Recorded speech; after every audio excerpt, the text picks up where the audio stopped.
Hey everyone, Jared here, and I asked for some feedback on what are some of the things I could do for Dragon Quest XI leading up to its release.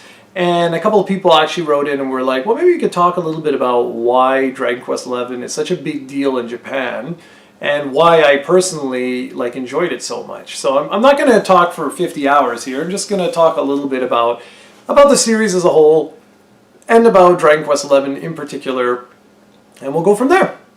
So basically, to wrap it all up, Dragon Quest is a very charming series. It's very anime influenced, and overall it's just a very fun series.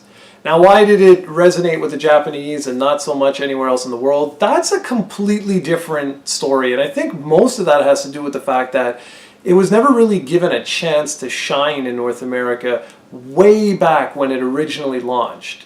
It wasn't even launched as Dragon Quest in North America, it was Dragon Warrior.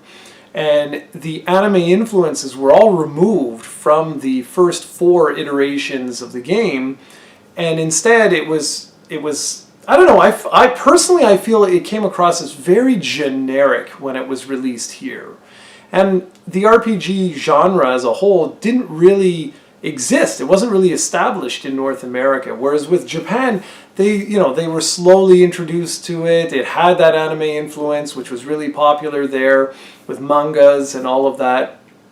And I think it just, you saw these diverging paths for the series.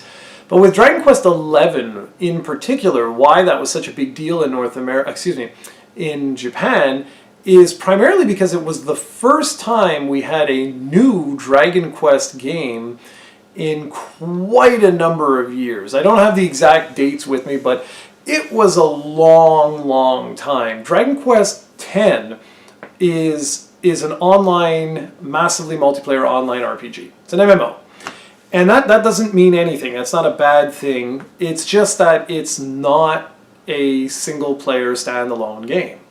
Dragon Quest IX was incredibly successful, one of the most successful DS games of all time in Japan, and it's because it fit perfectly with the lifestyle of most Japanese gamers, which was they were playing on their buses and on trains and things like that, and you almost always had access to other people, which is why they had these really unique, almost like Street Pass-like functions in the DS version of Dragon Quest IX.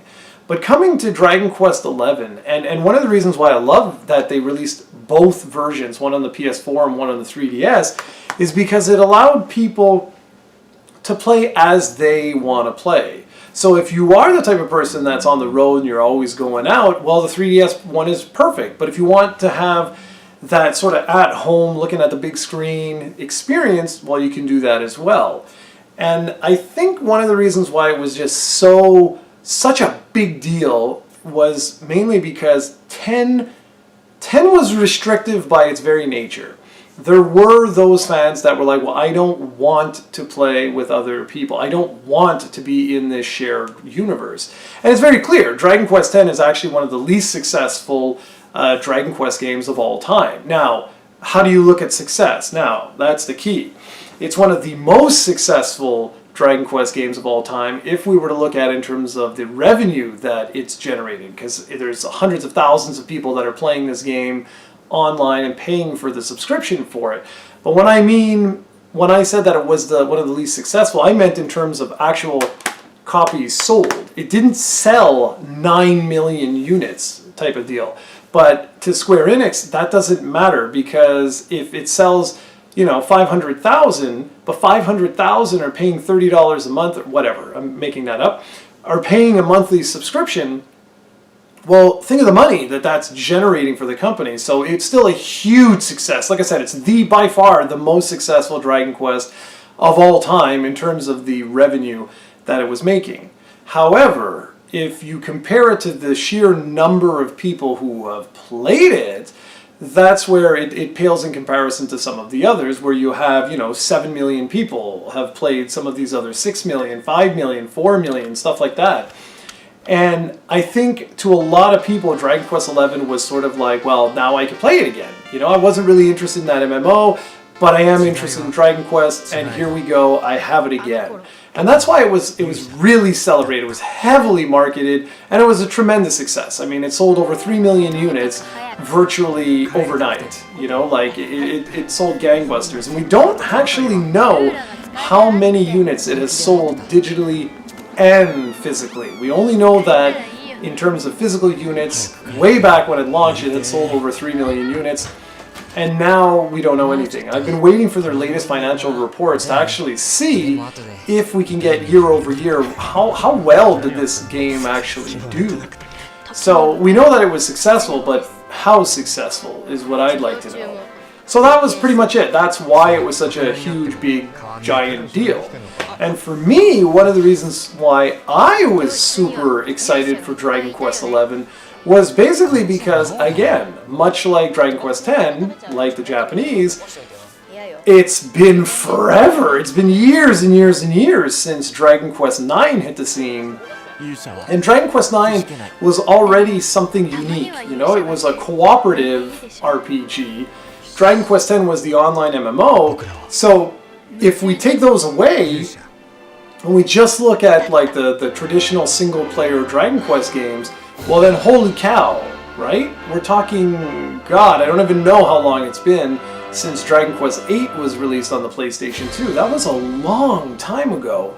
And to have, like, you know, a new at-home console RPG plus one that I could take on the go, it was just super, super exciting. And I think it's as simple as that. It was like, these are the types of games that are worth celebrating. They're incredible, incredible RPGs, and they don't come that often. People tend to forget that. It's not like this year we're going to find out when Dragon Quest XII comes out. It's very possible that we go another 3 years without hearing the name Dragon Quest XII. That's entirely possible. And I loved with Dragon Quest XI how it has connections to some of those earlier games in the series and really felt like a celebration of the last 30 years of this incredible series. And it's one of the reasons why I was super, super stoked for it. And it's one of the reasons why I'm going to be very happy to play it in English when it gets released in September. I'm really genuinely looking forward to that. And I'm going to play it again when it hits the Switch in Japan. I'm hoping sometime later this year, but we'll see. So that's pretty much it. That's the reason why I think like it was a really big deal in Japan, and another reason why for me this was just an amazing, amazing game. It was my top game released last year, and I really hope you guys look forward to September 4th because it's going to be absolutely outstanding. Thanks for watching, everybody. I'll catch you all later.